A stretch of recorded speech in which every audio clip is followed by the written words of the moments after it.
in Street Fighter? Who's your favorite character?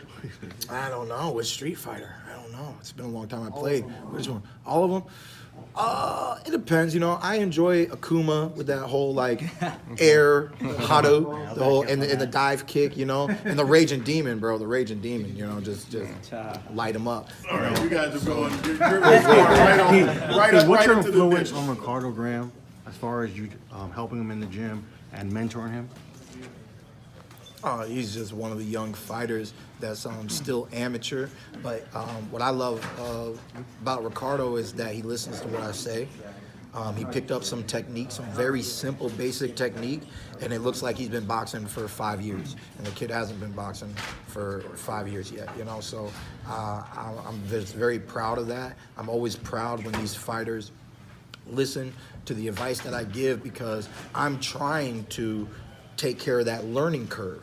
You know, it takes a lot of time to learn the sport of boxing, but if you listen to an expert, you can simplify things and get there quicker, right?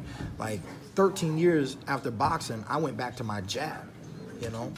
Literally, I went back to the fundamentals and I had to relearn how to throw a jab because ultimately I never had an effective jab. I never had a scoring jab. My jab was always a rangefinder for my right hands and my left hooks, okay? So I really wanted to change that and establish, to make myself more well-rounded. Whatever you're good at, know that you're good at that.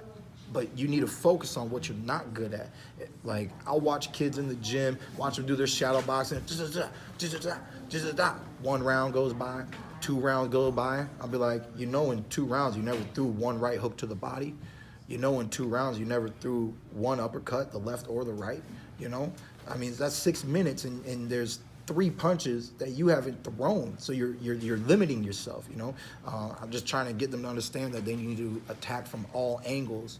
And I look forward to actually working with him when I get back because I told him I figured out what kind of fighter he is. Every fighter's a little different, right? Some people are power guys, some people have that right hand, and you can just tell them, like, look, man, believe in that right hand, boy, because believe that like you believe in God, boy. You know, that's a right hand to trust, you know? And there's fighters like that. You got fighters, they need to trust their left hook. You got fighters that throw punches and bunches and things like that. And right now, that's the kind of fighter Ricardo is. I told him, you're a combination fighter. You know, so I told him to watch my Zabik fight, where the first time I went 12 rounds, me and Dan, in preparation for that fight, I was throwing 125 punches on the mitts every round for 12 rounds, okay, on average. So I told him that's the kind of style that you seem to be developing, and it's a good style, but you need to know your style and how to perfect that style to get those W's.